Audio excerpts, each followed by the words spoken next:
Ito kay sir, pang-apat na to. Yo boss, ari na yung ipayo. Talas na. No, baka garni din yung iyo. Yung pinaparinig ko naman sa iyo ang tunog kanina. Ayan o. Overheat boss. Ayan, kita nyo naman ayaw gumalaw yung connecting rod. Ayan o, nasama. Tapos yung black. Pakita mo para yung black. Ayan ang black.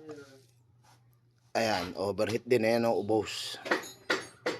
Ayan, posibleng yan lang talagang naging problema sa FI. Ayan. Are piston. Pakita natin ang piston. Ayan o. Overheat din eh o. Gas.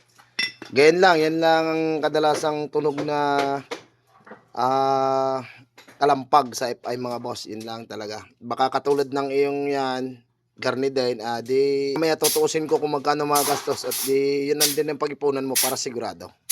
Para kasya ang budget.